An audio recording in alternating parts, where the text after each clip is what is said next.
తీవ్రంగా ప్రయత్నిస్తున్నారు. ఉమ్, నేను ఒకటే కొడతా ఉన్నా, ఈ దేశ ప్రజలు విఘ్నులు.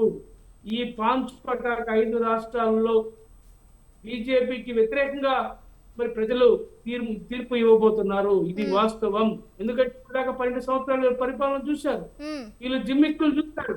ఉమ్, వీళ్ళు ఏ విధంగా దేశభక్తి ముసుగులో దేశానికి ద్రోహం చేస్తా ఉన్నారో, ఏ విధంగా దేశాన్ని అభద్రతా భావానికి గురి చేస్తా ఉన్నారో, ప్రజల మధ్య మరి వైషమ్యాలు సృష్టిస్తా ఉన్నారో మనం ఉమ్. చూస్తా ఉన్నారు. ఈరోజు పెట్రోల్ డీజిల్ ధరలు కూడా ఏ విధంగా పెరిగిపోతున్నాయి, కొరత ఏ విధంగా ఏర్పడిందని.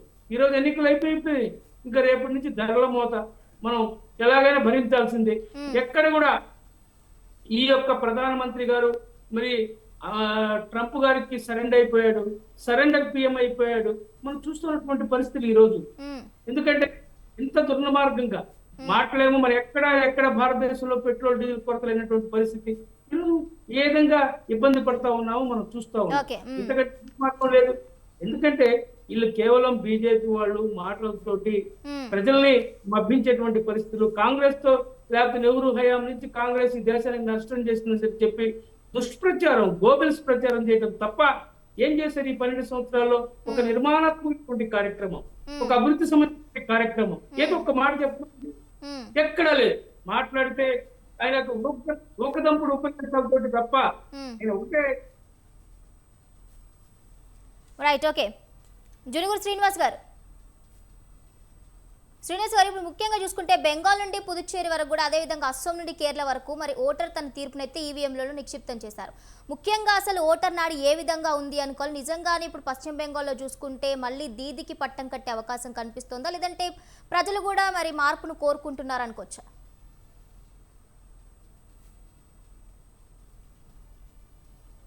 శ్రీనివాస్ గారు, వస్తుందమ్మా. శ్రీనివాస్ గారు చెప్పండి, మాట్లాడండి. ముందుగా ఈ కార్యక్రమంలో పార్టిసిపేట్ అయిన పెద్దలందరికీ నమస్కారములు. సో మీరు చెప్పిన విధంగా గత నెల నుంచి మనం చూస్తున్నాము ఎన్నెన్ని నాటకీయ పరిమాణాలు, ఎన్నెన్ని కాంట్రవర్సీస్, ఎన్నెన్ని ఇష్యూస్ తో ఫైనల్ గా ఈరోజు ఈ 5 రాష్ట్రాల అసెంబ్లీ ఎలక్షన్స్ బహుశా చరిత్రలో భారతదేశ చరిత్రలో ఎన్నడూ లేని విధంగా ఇంత ఓటింగ్ పర్సంటేజ్ రిజిస్టర్ అవ్వడం ఇదే మొదటిసారి అనుకుంటాను. ఎందుకంటే బెంగాల్లో కానీ, అస్సాంలో కానీ, తమిళనాడులో కానీ, మన పాండిచ్చేరిలో కానీ ఆల్మోస్ట్ అన్ని స్టేట్లో 80% కంటే ఎక్కువగా ఓటింగ్ పర్సంటేజ్ రిజిస్టర్ అయిపోయింది. ఇంకా కొన్ని రాష్ట్రాల్లో బహుశా 90% బెంగాల్ అనుకుంటాను, తమిళనాడులో. సో 90 కంటే ఎక్కువ జరిగింది. ఒక కేరళలో మాత్రమే ఒక 70% వరకు రిజిస్టర్ అయింది. సో ఇది చరిత్రలో ఎన్నడూ లేని విధంగా ఇంత ఓటింగ్ పర్సంటేజ్ చూస్తున్నాము. అది ఎందుకు అంటే అసలు ఎస్ఐఆర్ వల్ల కూడా అందరూ ఏమనుకున్నారంటే చాలా voters particularly election commission of India data ప్రకారము 10 ఎగ్జిస్టింగ్ ఓటర్స్ లో రిమూవ్ చేయబడ్డారని రకరకాల కారణాలు, కొందరు చనిపోయారని, కొందరు రిజిస్టర్ చేసుకోలేదని, ప్రాపర్ డాక్యుమెంటేషన్ ప్రొవైడ్ చేయలేదని, ఇట్లా రకరకాల కారణాలు రిమూవ్ చేయడం జరిగింది. అందులో భాగంగా చాలా స్టేట్స్ సుప్రీంకోర్టుకు వెళ్ళడం జరిగింది. బహుశా ఇండియన్ చరిత్రలో ఒక చీఫ్ మినిస్టర్ సుప్రీంకోర్టు వరకు వెళ్ళి తన తరఫున తనే వాదించుకోవడం బహుశా మనం మొట్టమొదటిసారిగా. ఇన్ని కాంట్రవర్సీల మధ్య మనము ఎలక్షన్స్ చూసాము. So coming back to results, మీరు చెప్పినట్టు మనము ఇది ఎగ్జిట్ పోల్ ని అంచనా వేయడము అది కరెక్ట్ కాదేమో అని నాకు అనిపిస్తున్నది. ఎందుకంటే అంటే ఇప్పుడు ఎగ్జిట్ పోల్స్ కి అంటే ఇప్పుడు వచ్చే ఫలితాలు ఎగ్జిట్ పోల్స్ కి అంటే దాదాపుగా కూడా దగ్గరికి రావు అంటున్నారా? రావండి. ఎందుకంటే ఈ ఎగ్జిట్ పోల్ శాంపుల్ సైజు చాలా తక్కువగా ఉంటుంది. ఒక్కొక్క అసెంబ్లీ ఎలక్షన్ లో 1,00,000 కంటే పైన ఉంటుంది. కానీ శాంపుల్ 5,000, 10,000, ఇట్లా 2,000, 3,000 ఉంటుంది. మనం ఒక కాన్స్టిట్యూన్స్ లో 10-15 వేల మందిని ఇంటర్వ్యూ చేసి అది ఒక రిజల్ట్ ఇలా వస్తుందని మనం అస్సలు ఊహించలేము. ఎందుకంటే 2021లో కూడా ఎలక్షన్ లో ఎంత అసలు 8 పేజీల ఎలక్షన్ జరిగింది. ఉమ్, అందరు అనుకున్నారు వెస్ట్ బెంగాల్లో బీజేపీ గవర్నమెంట్ ఫామ్ చేస్తుందేమో ఉమ్, అని అందరు అనుకున్నారు. కానీ వాళ్ళు 77 బహుశా 77 సీట్లతో వాళ్ళు సెకండ్ పొజిషన్ లో ఉన్నారు. వెస్ట్ బెంగాల్లో మమతా బెనర్జీ గారు ఉమ్, గవర్నమెంట్ ఫామ్ చేశారు విత్ థంపింగ్ మెజారిటీ. బహుశా అంత మెజారిటీతో ఆవిడ విజయం సాధించడము ఉమ్, అదే మొదటిసారి. సో చాలా ఎగ్జిట్ పోల్స్ ఏం చెప్పారంటే బీజేపీ పార్టీ గెలుస్తుంది అనుకున్నారు. బట్ రిజల్ట్ ఏంటంటే ఉమ్. మమతా బెనర్జీ గెలిచారు. ఓకే. సో ఇక్కడ మనం ఇంకా ఇప్పుడు ఉన్న ఓటర్ సరళి ప్రకారము ముఖ్యమైన ఇష్యూస్ ఎస్ఐఆర్ఏ గానీ, ఉమెన్ సేఫ్టీనే గానీ, ఉమ్, ఇన్ఫిల్ట్రేటర్సే గానీ, ఇన్ఫ్లేషన్సే గానీ, ఉమ్, జాబ్ అన్ఎంప్లాయ్మెంట్ గానీ ఇవి చాలా ప్రముఖ పాత్ర పోషించాయని నేను అనుకుంటున్నాను. ఉమ్, ఆ సో 15 సంవత్సరాలు ఒక పార్టీ రూల్ చేసిన తర్వాత ఖచ్చితంగా యాంటీ ఇంక్యుంబెన్సీ ఉంటుంది. దాంట్లో అసలు ఎలాంటి సందేహం లేదు. ఉమ్, కానీ యాంటీ ఇంక్యుంబెన్సీ దాన్ని ఎలా ఆపోజిషన్ పొలిటికల్ పార్టీస్ ఉమ్. క్యాప్చర్ చేసే అన్నది ముఖ్యము. ఎందుకంటే లాస్ట్ టైం ఎలక్షన్ లో 2022 ఎలక్షన్ లో బీజేపీ 77 సీట్లు సాధించింది. కానీ ఒక 33 నుంచి 37 సీట్లు ఉమ్, 2000 ఓట్ తేడాతోని బీజేపీ ఓడిపోయింది. ఓకే. ఒకవేళ బీజేపీ ఆ 2000 నుంచి 3000 ఓటర్స్ ని ఉమ్, క్యాప్చర్ చేసుకుంటే ఉమ్. బీజేపీ 100 సీట్లని సాధించడం పెద్ద కష్టమేమో కాదేమో నాకు అనిపిస్తుంది. ఓకే. అంటే ఇట్స్ అయితే like win win situation. Srinivas గారు సో ఒక విషయం, శ్రీనివాస్ మమతా గారు, బెనర్జీ ఛాన్స్ ఉంది, at the same time Srinivas గారు, బీజేపీ కూడా ఛాన్స్ ఉంది. ఎస్ చెప్పండి మేడం. ఎస్, అదే విధంగా చూసుకుంటే ఇప్పుడు భవానీపూర్ అనే ఏదైతే స్థానం ఉందో దానికి సంబంధించి కూడా ఇటు టీఎంసీ బీజేపీ అయితే కూడా ప్రతిష్టాత్మకంగా తీసుకుంది. సో ఇక్కడ దీదీకి పోటీగా కూడా సువేందు నిలిచారు బరిలో. సో మరి దీన్ని ఏ విధంగా చూడాలంటారు? అంటే ఇది ఒక సైకలాజికల్ వార్ఫేర్ మేడం. అంటే ఇంటర్నేషనల్ రిలేషన్స్ లో రకరకాల వార్ మనము ఒక వేరే వాళ్ళ పైన అటాక్ చేస్తాము. కొన్నిసార్లు ఫిజికల్ వార్ చేస్తాము, కొన్నిసార్లు సైకలాజికల్ వార్. సో ఇట్లా సైకలాజికల్ వార్ లో భాగంగా ఇద్దరు ముఖ్యమైన పార్టీ నేతలు కంటెస్ట్ చేయడం జరిగింది. అంతేందుకు మనం 2024 లోక్సభ ఎలక్షన్ లో కూడా నరేంద్ర మోడీ గారి పైన అరవింద్ కేజ్రీవాల్ గారు పోటీ చేశారు. అంటే చూడండి, అంటే మమతా బెనర్జీ ఎస్టాబ్లిష్ లీడర్. అక్కడ ఆల్రెడీ 3 సార్లు ముఖ్యమంత్రిగా పనిచేశారు, అంతకుముందు కేంద్ర మంత్రిగా పనిచేశారు. అంటే నాకు తెలిసి మోస్ట్ లైక్లీ మమతా బెనర్జీ గారు గెలుస్తారు. But it is tough fight. Mamata బెనర్జీతో పోటీ చేసుకుంటే సువీన్ అధికారి పాపులారిటీ అంత గ్రేట్ ఏం కాదు. టఫ్ ఫైట్ ఉంటుంది. బట్ దెన్ నాకు తెలిసి మమతా బెనర్జీ విన్ అవుతారేమో అనుకుంటున్నాను.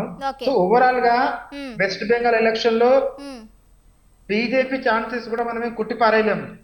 ఎందుకంటే అంత అగ్రెసివ్ గా వాళ్ళు ఈసారి ఎలక్షన్ కంటెస్ట్ చేశారు. అఫ్ కోర్స్ లాస్ట్ టైం 8 ఫేజ్లో జరిగాయి. ఈ సంవత్సరము ఈసారి 2 ఫేజ్లోనే. కాకపోతే నరేంద్ర మోడీ గారే కానీ, హోమ్ మినిస్టర్ అమిత్ షా గారే కానీ అక్కడే తిష్ట వేసి ఎంత అగ్రెసివ్ గా పూజ చేశారంటే బీజేపీ పొలిటికల్ పార్టీ ఎంత ప్రతిష్టాత్మకంగా దీన్ని తీసుకుందో మనకు అర్థమవుతుంది.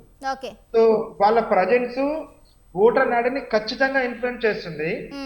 కానీ ఎంతవరకు ఇన్ఫ్లుయెన్స్ చేస్తుంది, ఆ యాంటీ ఇంకంబెన్స్ ని బీజేపీ ఎంతవరకు క్యాప్చర్ చేసిందని మనం చూడాలి. సో ఓవరాల్ గా కన్క్లూజన్ ఏంటంటే, నా అబ్జర్వేషన్ వెస్ట్ బెంగాల్ ఎలక్షన్ లో 2 పార్టీలకు కూడా ఛాన్స్ ఉంది. మమతా బెనర్జీకి ఛాన్స్ ఉంది, at the same time BJP political party కూడా ఛాన్స్ ఉంది. ఎందుకంటే లాస్ట్ టైం 77 మార్జిన్, ఒక 30+ సీట్స్, ఒక 2000. సో ఆ 2000 ని మనము దాన్ని విన్నింగ్ పర్సెంటేజ్ కన్సిడర్ మానిపులేట్ చేయడం అనేది అంత పెద్ద కష్టమే కాకపోవచ్చు. సో 100 సీట్స్ ఆల్మోస్ట్ అక్కడ ఉంది. బట్ మనకు 140+ సీట్స్ కావాలి. ఇంకొక 40ని మ్యానిపులేట్ చేస్తే, మేనేజ్ చేస్తే బీజేపీకి ఛాన్స్ ఉంది. అట్ ద సేమ్ టైం దీదీకి కూడా ఛాన్స్ లేదని చెప్పలేను. ఎందుకంటే ఆమె కోర్ ఓటర్ ఎవరంటే women. So women are there with Mamata Banerjee. అందుకనే స్ట్రాటజిక్ గా ఈసారి BJP political party women voters ని కూడా చాలా ప్రభావితం చేయడానికి కొన్ని కొత్త రకమైన పాలసీస్ కూడా తీసుకొచ్చారు. 3000 వేస్తామని, 3000 రిజల్ట్ రాగానే ఇస్తామని, ఇట్లా రకరకాలుగా చేశారు. మనం అదే పరిమాణం బీహార్ ఎలక్షన్ లో కూడా చూసాం. ఎలక్షన్స్ కి ముందు ఉమెన్ ఓటర్స్ కి ఎంతో కొంత పాలసీ రూపంలో డబ్బులు ట్రాన్స్ఫర్ చేయడం జరిగింది. సో ఈ కోర్ అనేది ఉమెన్ అని వాళ్ళకు బీజేపీకి తెలిసిపోయింది, రైట్. వాళ్ళు క్యాప్చర్ చేశారు. చూడాలి అంటే లైక్ తర్వాత ఏం జరుగుతుంది అనేది మాత్రం వేచి చూడాల్సిందే. వేచి చూడాలి. రైట్. ఓకే, బీవీఆర్ మూర్తి గారు ఉన్నారు, అనలిస్ట్. నమస్తే అండి మూర్తి గారు. మూర్తి గారు హలో, నమస్తే అండి. నమస్తే, చెప్పండి. ఎస్ మూర్తి గారు, ఇప్పుడు చూసుకుంటే కనుక 5 రాష్ట్రాల ఎన్నికల పోలింగ్ ఏదైతే జరిగిందో, ముఖ్యంగా ఇప్పుడు వెస్ట్ బెంగాల్ పై ఎంత దృష్టి ఉందో అదేవిధంగా తమిళనాడు, కేరళ రాష్ట్రాల పోలింగ్ పై కూడా అంతే ఆసక్తి నెలకొంది. ఇప్పుడు మరి తమిళనాడు రాజకీయాలు ఏ విధంగా మారాయి అనుకోవాలి, అండ్ అదేవిధంగా కేరళలో ఏ విధంగా ఉండబోతుంది అనుకోవాలి? తమిళనాడులో ఎక్స్ ఫ్యాక్టర్ అనేది టీవీకే. ఓకే. టీవీకే రావడం వల్ల he's not king maker and he's not a king, but he's the vote cutter and spoiler of the election. Actual గా టీవీకే వచ్చిన తర్వాత యూత్ ఓటింగ్, ఉమెన్ ఓటింగ్ కొంత టీవీకే అంటే that is led by mister Vijay, cinema actor Vijay vote transfer జరుగుతుంది. అయితే ఇక్కడ పొంగునాడు belt లో ఏఐడిఎంకే చాలా స్ట్రాంగ్ గా ఉంది. అక్కడ కొన్ని సీట్లు ఏఐడిఎంకే కోల్పోయే పరిస్థితి వస్తుంది విజయ్ వల్ల. ఉమెన్ ఓటింగ్ మొదటి నుంచి కూడా ఏఐడిఎంకే ఎక్కువ, కానీ కొంత ఓటు టీవీకే షిఫ్ట్ అవుతుంది. అట్లాగే చెన్నై రీజన్ లో ఓటింగ్ లో యూత్ ఓటింగ్ అంతా కూడా మాక్సిమం సపోర్ట్ టీవీకే. అయినా కానీ ఏఐడిఎంకే ఓడించే పరిస్థితులు లేదు అక్కడ. దానికి కారణం ఏంటంటే ఏఐడిఎంకే చెన్నై రీజన్ లో చాలా చాలా చాలా వెనకబడి ఉంది. Next southern and northern reason కి వచ్చినట్టయితే టీవీకే మాక్సిమం 6 to 7 or 8% ఓట్లు తప్పి ఎక్కువగా రావాలి. దానివల్ల డిఎంకే పెద్ద డ్యామేజ్ జరగదు. తర్వాత డిఎంకే మీద ఉన్న వ్యతిరేక ఓట్ని టీవీకే క్యాచ్ చేయడము, దాంతోపాటు నెక్స్ట్ ఏంటంటే ఏఐడిఎంకేలో కొంత ఓట్ షేర్ తీసుకోవడం వల్ల ఇది ఏఐడిఎంకేకి చాలా లాస్. బట్ టీవీకే మాత్రం పర్సంటేజ్ 15 to 16% వరకు ఓట్లు వస్తాయని మేము అనుకుంటున్నాము మా సర్వే ప్రకారం. దానివల్ల పెద్దగా సీట్లు సాధించేదైతే ఏమీ ఉండదు. నెక్స్ట్ కేరళ గురించి, నెక్స్ట్ తమిళనాడు కూడా. హలో, చెప్పండి. తమిళనాడు ఎప్పుడూ కూడా అక్కడ తమిళ ఐడెంటిటీ, తమిళ ప్రైడ్, తమిళ కల్చరు, ద్రవిడియన్ కల్చర్ మీద మాత్రమే ఓటింగ్ ప్యాటర్న్ జరుగుతుంది మనకి. నెక్స్ట్ దానివల్ల ప్రాబ్లం ఏమైందంటే ఆ ద్రవిడియన్ కల్చర్ ఎప్పుడైతే ఏఐడిఎంకే చేస్తున్న ద్రవిడియన్ కల్చర్ నమ్ముతున్న బీజేపీతో ఎలియన్స్ పెట్టుకుందో అది కొంత ఇంపాక్ట్ ఏఐడిఎంకే మీద చూపించి ఏఐడిఎంకే కొంత లాస్ అవుతోంది. నెక్స్ట్ మనకి ఈ మొన్న డీలిమిటేషన్ అనేది స్టాలిన్ చాలా బాగా ఉపయోగించుకున్నాడు మేడం. తర్వాత హలో చెప్పండి, వినిపిస్తోంది మూర్తి గారు మాట్లాడండి. నెక్స్ట్ వచ్చి మీకు ఈ ఒక్క మెడ్రాస్ రీజన్ లో ఉన్నటువంటి సిటీలో ఉన్నటువంటి మెడ్రాస్ సిటీలో ఉన్నటువంటి చెన్నై సిటీలో ఉన్న 22 సీట్లలో maximum 18 to 19 seats AIADMK win అవడానికి అవకాశం ఉంది. డెల్టా రీజన్ లో కూడా మూర్తి గారు వీడియో ఆన్ చేసుకోండి. వీడియో ఆఫ్ అయింది, ఆన్ చేయండి ఒకసారి. రైట్. ఓకే, ఇప్పుడు చెప్పండి. నెక్స్ట్ వచ్చి మీకు తమిళనాడులో క్యాస్ట్ ఈక్వేషన్స్ ఎప్పుడైతే ఏఐడిఎంకే స్ట్రాంగ్ హోల్డ్ అయినటువంటి ట్యావర్స్, నెక్స్ట్ గోండర్స్ ఉన్నారో వాటిలో స్ప్లిట్ రావడం వల్ల కొంత ఇబ్బంది ఏఐడిఎంకే ఫేస్ అవుతుంది. ఏఐడిఎంకే చనిపోయిన తర్వాత ఒక స్ట్రాంగ్ లీడర్, ఆ పార్టీ పరంగా ఎస్టాబ్లిష్ అయిన అంత ఫేస్ వాల్యూ, అంత చెరిస్టిక్ వాల్యూ ఉన్నటువంటి లీడర్ లేకపోవడం అనేది ఏఐడిఎంకేకి చాలా డిసడ్వాంటేజ్ గా మారిపోయింది. తర్వాత ఏఐడిఎంకేలో ఉన్నటువంటి ప్రాబ్లం ఏంటంటే బీజేపీకి ఇచ్చినటువంటి 27 సీట్లు కూడా వినబుల్ సీట్స్ కావాలి. వినబుల్ సీట్స్ వదిలేసి కొన్ని సీట్లు ఇచ్చారు. తర్వాత ఎప్పుడైతే మన అన్నామలైని పక్కన పెట్టారో అది బీజేపీ కొంత దెబ్బ తగిలింది. ఇప్పుడు ఉన్నటువంటి నైరాణ నాగేంద్రన్ వల్ల పెద్దగా ఉపయోగం బీజేపీ కలిసి వచ్చే అవకాశం అయితే లేదు. Next development schemes, welfare schemes, తర్వాత ఇవన్నీ కూడా పబ్లిక్ లోకి బాగా వెళ్ళాయి present government. Chennai and it surrounding areas development చాలా బాగా జరిగింది. నెక్స్ట్ ఏంటంటే Tamil identity, Tamil pride, Dravidian culture, 3 languages formula, ఇట్లాంటి వాటి హిందీ లాంగ్వేజ్ ఇంపోజిషన్ మీద కూడా స్టాలిన్ చాలా స్ట్రాంగ్ గా నిలబడ్డాడు. తర్వాత ఇప్పుడు నెక్స్ట్ ఇంకొకటి ఏంటంటే ఇక్కడ ప్రాబ్లం మనకి చూడవలసింది ముఖ్యంగా యాంటీ ఇన్కంబెన్సీ ఏఐడిఎంకే మీద డిఎంకే గవర్నమెంట్ ఉన్నమాట వాస్తవం, అందులో తిరుగులేదు. కానీ అండ్ 50 ఇన్కంబెన్సీ ఓట్లు టీవీకే ఎక్కువ తీసుకెళ్ళడం వల్ల మ్మ్. అది పెద్దగా ఏఐడిఎంకే కలిసి రావట్లేదు మేడం. మ్మ్. ఇది తమిళనాడు యొక్క పొజిషన్. తమిళనాడులో ఉన్నటువంటి కొన్ని కమ్యూనిటీస్ లో ఓట్లు డివైడ్ అవ్వడం, ఓ పన్నీర్సెల్వం బయటికి రావడం, శశికళ అండ్ రామదాస్ కలిసి వేరేగా పోటీ చేయడము, అది ఏఐడిఎంకే కొద్దిగా ఇబ్బందికరమైన విషయం. ఓకే, ఓట్లు చీలే అవకాశం కనిపిస్తుంది అంటారు అయితే. ఖచ్చితంగా మేడం, ఖచ్చితంగా. AIADMK will form the government as per our survey. Right. Okay. Okay, Venkateswara Reddy గారు, ఎస్, ఇప్పుడు బెంగాల్లో ముస్లిం ఓట్ల సమీకరణ మరి దీదీకి ప్లస్ అవుతుందా లేదంటే బీజేపీకి మైలేజ్ ఇస్తుందా అంటే ఏం చెప్తారు మేడం? లేదు, ఇప్పుడే మనకు ఫలితాలు కనపడుతున్నాయి. భారతీయ జనతా పార్టీ 158 నుంచి 175 సీట్లు రావడం జరుగుతుంది. 150 నుంచి 175 సీట్లతో ప్రభుత్వాన్ని ఏర్పాటు చేయబోతుంది. కాబట్టి ఎగ్జిట్ పోల్స్ లో మీకు ఈ రోజు ఆ పి మార్క్ ఎగ్జిట్ పోల్ మనకు కనపడుతుంది. 294లో ఫుల్ మెజారిటీ వస్తుంది. అయితే ఇది వరకు కాంగ్రెస్ మిత్రుడు ఒక మాట చెప్పారు, ఏదంటే పోల్ స్లిప్స్ గురించి. కాంగ్రెస్ పార్టీకి ఎన్నిక ఏదైతే దేశంలోని స్వతంత్రం వచ్చినప్పటి నుంచి కాంగ్రెస్ పార్టీ పరిపాలన ఉంది 70 సంవత్సరాలు. అయితే పోల్ స్లిప్పులు వ్యక్తులు పంచటానికి లేదు. ఇప్పుడు మనం పొలిటికల్ పార్టీస్ డిస్ట్రిబ్యూషన్ చేయడానికి లేదు దానికి. ఎందుకంటే బిఎల్ఓలు ఉన్నారు, బూత్ లెవెల్ ఆఫీసర్స్ ఉన్నారు, వాళ్ళు డిస్ట్రిబ్యూట్ చేస్తారు. ఈ విషయం మనం తెలుసుకోవాలి.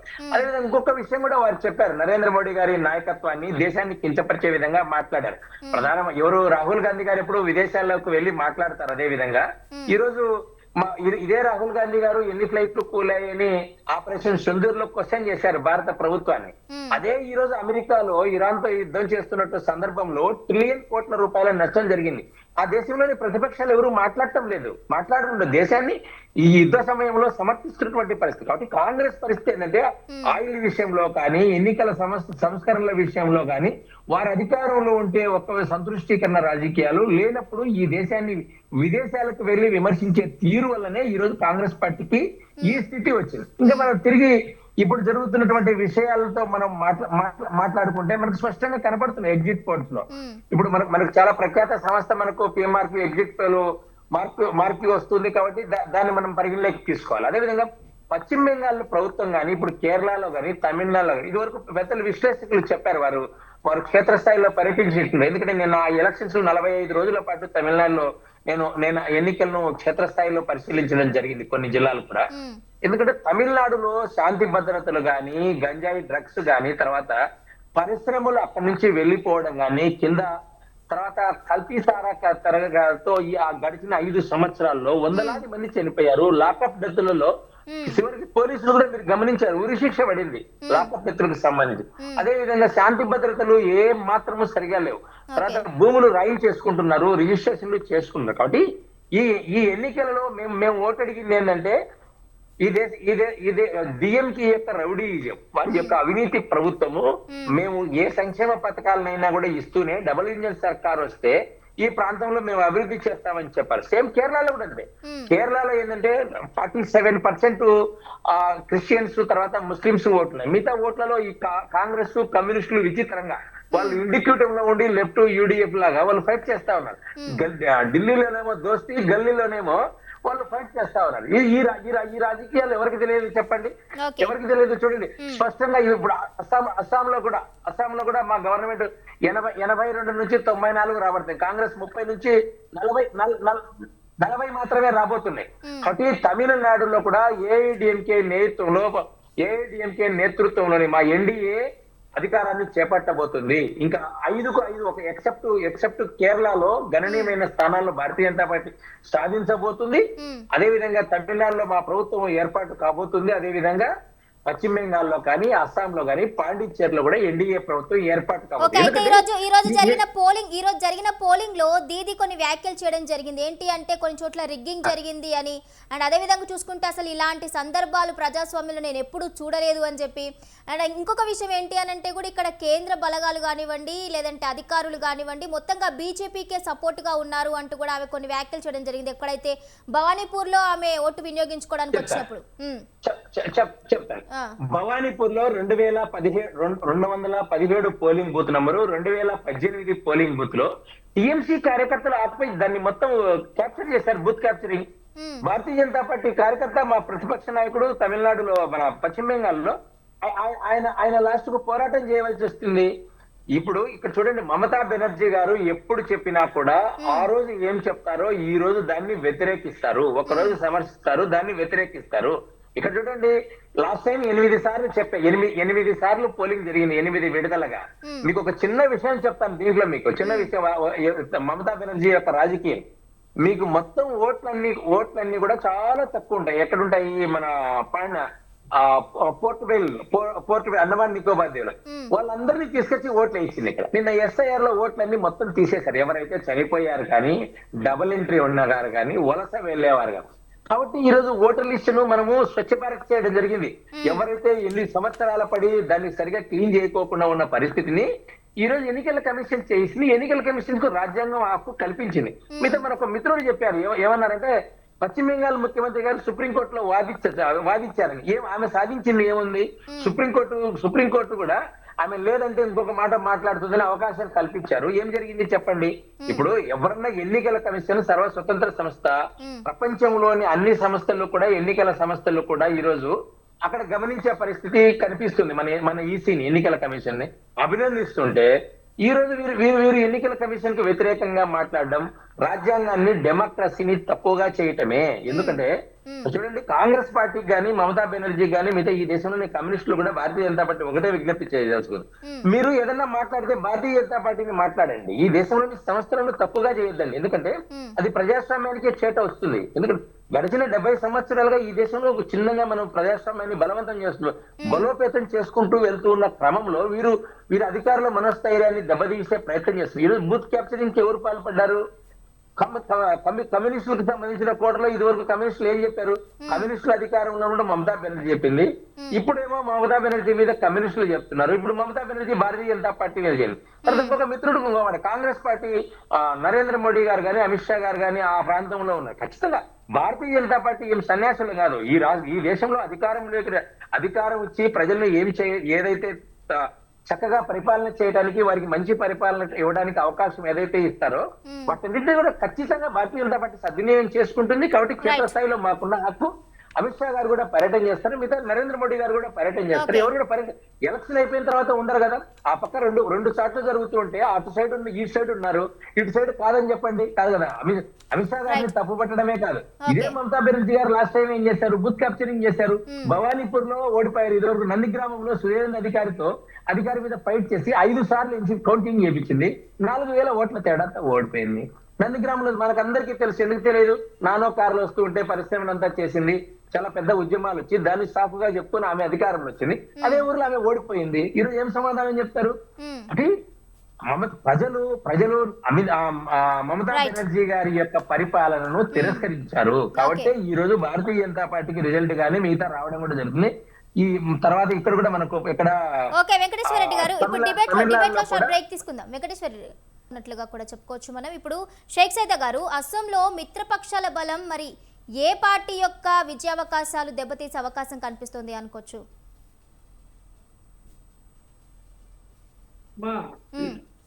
అస్సాంలో ఉన్నటువంటి పరిస్థితులు మీకు తెలియంది కాదు. డెఫినెట్ గా కాంగ్రెస్ తో కూడినటువంటి కూటమి డెఫినెట్ గా అస్సాంలో విజయం సాధించింది. దాంట్లో ఎలాంటి డౌట్ లేదు. ఎందుకంటే బీజేపీ పరిపాలన చూసిన తర్వాత అక్కడ ఏం జరుగుతూ ఉందనేది ప్రజలందరూ కూడా గమనించారు. అక్కడ ఆ ప్రాంత ప్రజానీకం అంతా కూడా డెఫినెట్ గా అస్సాంలో కాంగ్రెస్ కూటమి డెఫినెట్ గా అధికారంలోకి వస్తుందని చెప్పి మేము భావిస్తా ఉన్నాం. ఈ ఎన్ని కట్టలు పెట్టుకుంటే ఏం చేసినా అంటే ఆయన ఇందాక వెంకటేశ్వర రెడ్డి అంటే ఏ విధంగా చెప్తున్నారు మీరు అంత ధీమాతో ఏ విధంగా చెప్తున్నారు? ఏ నమ్మకంతో చెప్తున్నారు ఖచ్చితంగా కాంగ్రెస్ విజయం సాధిస్తుందని? ఎందుకంటే ఈ రోజు ప్రజలు అర్థం చేసుకున్నారమ్మా మోడీ గారి పరిపాలన, అలాగే గతంలో అస్సాంలో చేసినటువంటి పరిపాలన ఏ విధంగా ఉన్నది రాష్ట్ర ప్రజలు, దేశ ప్రజలు గమనించారు. వీళ్ళు మాటలు చెప్తా ఉన్నారు, వీళ్ళు మాటలకే పరిమితం అవుతున్నారు, ప్రజలను మోసం చేస్తున్నారు అనేది చాలా స్పష్టంగా అర్థమైపోయింది. వీళ్ళు మాట్లాడితే మత విద్వేషాలు తప్ప అభివృద్ధి అనేది లేదనేది ఈ దేశ ప్రజలకు కూడా తేటగం అయిపోయింది. ఇందాక వెంకటేశ్వర రెడ్డి గారు ఒక మాట్లాడి చెప్పారు, మేమేమో సన్యాసుల పార్టీ కాదు, మాది మేము రాజకీయ పార్టీ. మా అమిత్ షా ఆడే కూర్చుంటాడు, నరేంద్ర మోడీ ఆడే కూర్చుంటాడు. ఎందుకంటే వాళ్ళకి నిజంగా దమ్ముంటే యాజ్ ఏ హోమ్ మినిస్టర్ గా ఆయన అమిత్ షా గారు తన హోమ్ మినిస్టర్ పదవికి రాజీనామా చేసి ఆయన ఎలక్షన్ ప్రచారం నిర్వహించాలి. ఒక బీజేపీ కార్యకర్తగా హోమ్ మినిస్టర్ పదవిని అడ్డం పెట్టుకొని లేకపోతే ప్రధానమంత్రి పదవిని అడ్డం పెట్టుకొని మీరు వ్యవస్థలన్నింటినీ కూడా మీ గుప్పిట్లో పెట్టుకొని నయానోభయాలు రేపించి మీరు ఎన్నికలకు వెళ్ళడం ఇది ప్రజాస్వామ్యం కాదు, ఇది అప్రజాస్వామికం. దయచేసి అది గమనించాలి. ఇందాకే మనం చెప్పుకున్నాం ఏ విధంగా ఎలక్షన్ కమిషన్ సంబంధించినటువంటి వ్యక్తులు మీరు నియమించుకున్నారో. 100 మందిని ఎన్కౌంటర్ చేసినటువంటి శర్మని మరి యూపీ నుంచి తీసుకొచ్చి అబ్జర్వర్ గా పశ్చిమ బెంగాల్లో పెట్టారో, అతను ఏ విధంగా అభ్యర్థుల్ని భయపించాడో మనం చూసాం. ఇవన్నీ తేటతెల్లం అవుతూ ఉన్నాయి. సువేందు అధికారిని ఏ విధంగా ఆ ప్రాంత ప్రజలు తరుముకున్నారో కూడా మనం చూసాం, వీడియోస్ కూడా. ఆయన చెప్తున్నాడు బూత్ ఆ ప్రాంత ప్రజలు తరుముకున్నటువంటి పరిస్థితి. ఇవన్నీ వాస్తవాలు. ఒకటేనమ్మా ఇలా ధైర్యం, వీళ్ళు ఒకటి ఈ విధంగా ప్రచారం చేస్తారు. లేకపోతే పోలింగ్ ఇప్పుడు 90% పోల్ అయితే కౌంటింగ్ వచ్చే వాళ్ళకి 100% పోల్ అయినట్టుగా రికార్డులు నమోదవుతాయి, నో డౌట్. 80% పోల్ అయితే 90% ఓటింగ్ పోల్ అయినట్టుగా నమోదైంది. మనం చూసాం కదా గతంలో కూడా. ఇది దేనికైనా సమర్థులే. అవసరమైతే సీట్లు తక్కువ వస్తే సంతలో పశువులు కొన్నట్టుగా కొనేసి ఇలా అధికారంలో ముఖ్యమంత్రులుగా ప్రభుత్వాన్ని ఏర్పాటు చేసుకుంటారు. ఇవన్నీ మనకు తెలియని ఎత్తులు కాదు, జిత్తులు కాదు. వీళ్ళు ఎంతవరకు న్యాయసమ్మతంగా ప్రజాస్వామ్యబద్ధంగా రాజ్యాంగ పరంగా నడుచుకున్నటువంటి వ్యవహారం వీళ్ళ దగ్గర లేదు. అందుకనే వీళ్ళు అధికారాన్ని అడ్డం పెట్టుకొని, ఎలక్షన్ కమిషన్ అడ్డం పెట్టుకొని, ప్రధానమంత్రి పదవిని, హోమ్ మినిస్టర్ పదవిని అడ్డం పెట్టుకొని ఏదో ఒక విధంగా ఈ యొక్క 5 రాష్ట్రాల్లో తమ గెలుపొందాలన్నటువంటి ఒక దుఃఖతోటి ఈ విధంగా వ్యవహరిస్తున్నారని చాలా స్పష్టంగా అర్థమవుతా ఉంది. అందుకనే ఈ రాష్ట్రాల పరిస్థితుల గురించి రాహుల్ గాంధీ కూడా నిన్న మాట్లాడారు. ఈ పెట్రోల్ డీజిల్ ఎలక్షన్ అయిపోగానే రేపు నుంచి ధరలు పెరుగుతాయని. చూద్దాం, ధరలు పెరుగుని చెప్పారు కదా. రేపు నుంచి పెట్రోల్ డీజిల్ గ్యాస్ ధరలు ఎందుకు కూడా మనకు అర్థమైపోద్ది. ఇవన్నీ కావాలని నాటకాలు. అసలు రాహుల్ గాంధీకి అసలు రాహుల్ గాంధీకి పరిపాలన విధానమే తెలీదు, చైల్డిష్ మెంటాలిటీ అంటూ బీజేపీ నేతలు అంటున్నారు కదా. మా రాహుల్ గాంధీ పరిపాలన విధానం తెలియదో మరి ఆయనకు అధికార ప్రధానమంత్రి అయితే కదా. ఆయన ఏం చెప్పారు? రాహుల్ గాంధీ గారు లోక్సభ ప్రతిపక్ష నేతగా ఆయన ఏం చెప్పాడు? అదే జరుగుతా ఉన్నాయి ఈ దేశంలో. పెద్ద నోట్ల రద్దు కానికి మనం చూస్తా ఉన్నాం. ఏదైతే రాహుల్ గాంధీ గారు మాట్లాడుతున్నారో దానికి అనుగుణంగానే ఈ దేశంలో పరిణామాలు సంభవిస్తా ఉన్నాయి. జిఎస్టి గురించి మాట్లాడాడు ఆ రోజు. తర్వాత ఈ పెద్ద నోట్ల రద్దు విషయం మాట్లాడాడు. ఇవన్నీ మాట్లాడేటువంటి ఏమైతే మాట్లాడాడో అవన్నీ కూడా ఈరోజు జరుగుతూ ఉన్నాయి. ఈరోజు ఒక రకంగా చెప్పాలంటే నిస్వార్థంగా ఈ దేశంలో ఒక నిజమైన దేశభక్తుల్లాగా రాహుల్ గాంధీ ఒక యువకుడు మరి ఈరోజు ఈ దేశం బాగుండాలనేటువంటి ఒక నిజాయితీ గల రాజకీయ నాయకుడిలాగా ప్రవర్తిస్తున్నాడు. వీళ్ళలాగా గోబెల్స్ లాగా రోజుకొక మాట, పూటకొక మాట, ఒక ప్రాంతానికి పోయి ఆ ప్రాంతం గురించి, ఈ ప్రాంతానికి వచ్చి ఈ ప్రాంతం గురించి మాట్లాడి వైషమ్యాలు సృష్టించేటువంటి మనస్తత్వం రాహుల్ గాంధీ గారికి లేదు. రాహుల్ గాంధీ గారు ఎప్పుడైనా ప్రధానమంత్రి కావాలనుకుంటే అప్పుడే అయ్యేవాడు. సోనియా గాంధీ గారు యూపీఏ చైర్పర్సన్ ఉన్నప్పుడే మరి ప్రధానమంత్రి అయ్యేవాడు. ఆయన ఎంతవరకు ఈ దేశం సుభిక్షంగా ఉండాలా, దేశం బాగుండాలన్నటువంటి ఆలోచనతోటి ఆయన పనిచేస్తా ఉన్నాడు. ఆయన మాట తీరు గమనిస్తున్నారు. ఈ రోజు మాట్లాడుతున్నాడు. పరిపక్వత గల నాయకుల్లాగా పార్లమెంట్ లో ఆయన మాట్లాడినటువంటి మాటలు ఒకసారి అర్థం చేసుకోండి. ఎందుకని ఇప్పుడు దాకా ఆయన ఒక ముద్ర వేశారు, గోబెల్స్ ప్రచారం. బీజేపీ మాట్లాడితే గోబెల్స్ ప్రచారం చేసి ఈ దేశ ప్రజల్ని ఇబ్బందులు పెడతా ఉన్నారు, మోసం చేస్తా ఉన్నారు. ఇంకా ఎంతకాలం వీళ్ళు ఆటలు సాగవు. 12 సంవత్సరాలు పరిపాలన చూశారు. పుష్కర కాలం పాటు ఈ దేశ ప్రజలు 140 కోట్ల మంది ప్రజలు గమనించారు. ఈ 5 రాష్ట్రాల ఎన్నికల్లో, ఈ పాంచ్ పటాకా ఎన్నికల్లో డెఫినెట్ బీజేపీకి ఒక్కబట్టం ఖాయం. గుణపాఠం కాబోతా ఉన్నాయి. మొన్నే పార్లమెంట్ లో మనం చూసాం మహిళా బిల్లుకి ఏ విధంగా బీజేపీకి గట్టి షాక్ తగలబోతుంది అంట. చెప్పండి వెంకటేశ్వర రెడ్డి గారు. ఒక్క ప్రశ్న నేను క్లోజ్ చేస్తాను. సైదా గారిని చెప్పండి. ఇప్పుడు తెలంగాణలో ఎమ్మెల్యేలను కొన్నారు, మీరు సంతలో పశువులు కొన్నట్లని. తర్వాత రాజ్యాంగాన్ని పట్టుకొని తిరుగుతున్నట్టు రాహుల్ గాంధీ గారు, మీరు వేరే రాష్ట్రాలకు వెళ్ళి బీజేపీని విమర్శించారు, దాని మీద ఒక్క సమాధానం చెప్పండి.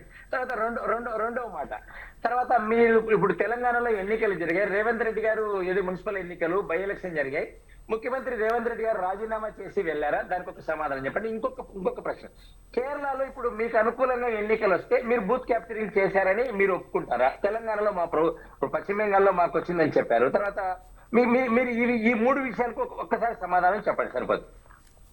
ఒక్క మాటలో చెప్పండి సైదా గారు. అమ్మా వెంకటేశ్వర రెడ్డి గారు లాజిక్ మాట్లాడుతున్నాడు. హోంశాఖ మంత్రి తిష్ట వేసి ఒక రాష్ట్రంలో, హోంశాఖ మంత్రి అంటే దేశానికి హోంశాఖ మంత్రి, ఒక రాష్ట్ర ఎన్నికలకు సంబంధించి ఆడే 15 రోజుల పాటు ప్రచారానికి పోవచ్చు. ప్రచారం వేరు, తిష్ట వేసి అక్కడే కూర్చొని వ్యవస్థలన్నింటినీ మేనేజ్ చేయడం ఒకసారి ఆలోచన చేయాలి.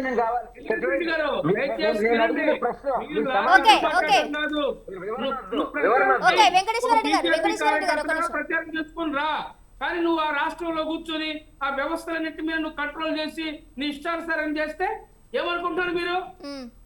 మీరే శాశ్వత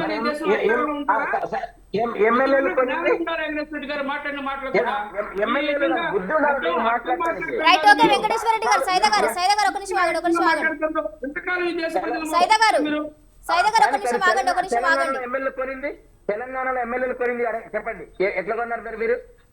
ఎక్కడ ఎవరు కొన్నారు? వెంకటేశ్వర రెడ్డి గారు, సైదా గారు ఒక్క నిమిషం ఆగండి, మీరు ఆగండి. గోవా ఏంది, హిమాచల్ ప్రదేశ్ ఏంది, మీరు ఒకసారి లెక్క చేయండి. ప్రతి పార్టీలో కాదు వెంకటేశ్వర రెడ్డి గారు, ప్రతి పార్టీలో మనం చూస్తూనే ఉన్నాం ఇలాంటివి. మీరు ఇంకా మాట్లాడతారు. మాకేం సీట్లు తక్కువ లేక వాళ్ళు రాజీనామా చేసి వచ్చారు మా పార్టీలోకి. వాళ్ళు వస్తేనే మేము కారాము. ఎందుకు మాట్లాడతారు? మాకు సీట్లు తక్కువ మీ నాయకులు కలుపుకోలే మేము, లేదా బీఆర్ఎస్ నాయకులు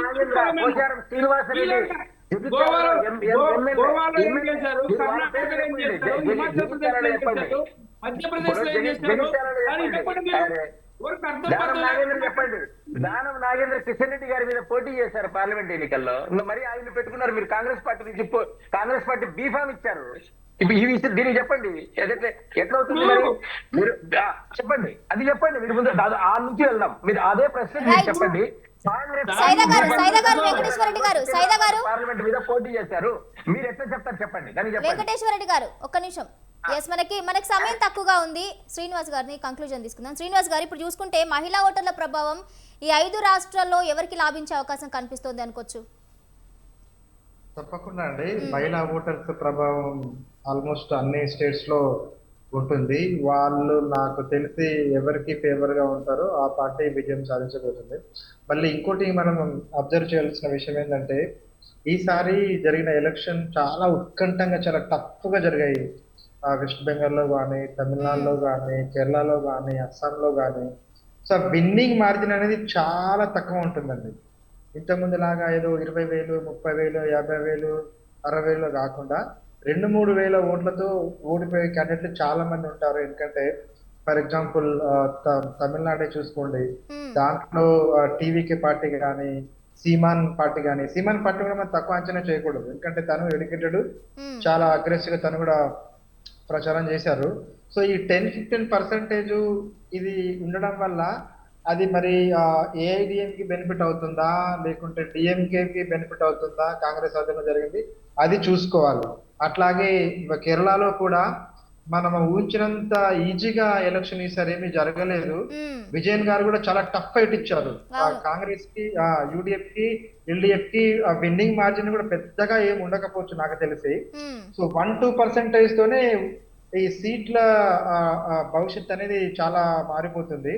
అలాగే వెస్ట్ బెంగాల్లో కూడా అంటే నేను చెప్పినట్టు వెస్ట్ బెంగాల్లో కూడా 2 పొలిటికల్ పార్టీకి మేజర్ గా టిఎంసీ కానీ బీజేపీకి ఇద్దరికి ఛాన్స్ ఉంది.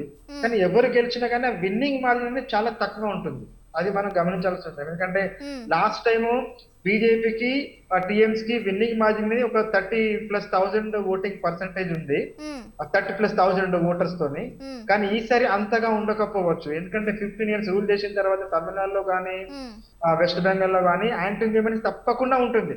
అంటే స్వల్ప తేడాలతో గెలుపోవటంలో ఉండొచ్చు అంటారు. ఎస్, అందుకని మనకు అది బీజేపీకి ఫేవర్ కావచ్చు, టీఎంసీకి ఫేవర్ కావచ్చు, ఇటు కేరళలో తీసుకుంటే కాంగ్రెస్ కూడా ఫేవర్ కావచ్చు. సో అది మనము ఎగ్జిట్ పోల్ ఒక 1000, 2000, 5000 శాంపుల్స్ పట్టుకొని మనము ఇట్లా యూనో ఇట్లా డిబేట్లు పెట్టి ఈ పార్టీ గెలుస్తుందని అది అంచనా వేయకపోవడం కరెక్ట్ పద్ధతి కాదేమో అని నేను అనుకుంటున్నాను మేడం.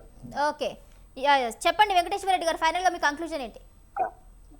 ఇప్పుడు కాంగ్రెస్ పార్టీ దేశంలో రాజ్యాంగము ఎన్నికల వ్యవస్థ గురించి మాట్లాడేటప్పుడు నేను కాంగ్రెస్ పార్టీకి కానీ రాహుల్ గాంధీ గారు కానీ పెద్దలు షేక్ సైదా గారు కానీ ఒకటే ప్రశ్న. 2024 పార్లమెంట్ ఎలక్షన్స్ లో సికింద్రాబాద్ లో కిషన్ రెడ్డి గారికి ప్రత్యర్థిగా కాంగ్రెస్ బీఫామ్ మీద టిఆర్ఎస్ ఎమ్మెల్యేగా ఉండినటువంటి వ్యక్తిని పోటీకి నిలబెట్టింది. ఇంతకాడికి సాక్ష్యాలు సుప్రీంకోర్టులో కేసు నడుస్తుంది, తర్వాత నడుస్తుంది. కాబట్టి ఇటువంటి కాంగ్రెస్ పార్టీ ఏంటంటే దాని ద్వంద్వ వైఖరి ఏంటంటే ఒకటి చెప్తున్నా కదా మీరు ఇక్కడ చూడండి, ఇండి కూటమిలో కమ్యూనిస్టులు కాంగ్రెస్ కలిసి ఉన్నాయి. మరి కేరళలో ఎట్లా పోటీ చేస్తారు చెప్పండి? ఇట్లా ఏదైనా భారతదేశంలో ఎక్కడన్నా కానీ ఎన్డీఏ కూటమిలో ఇట్లా జరుగుతుందా? ఎక్కడా లేదు.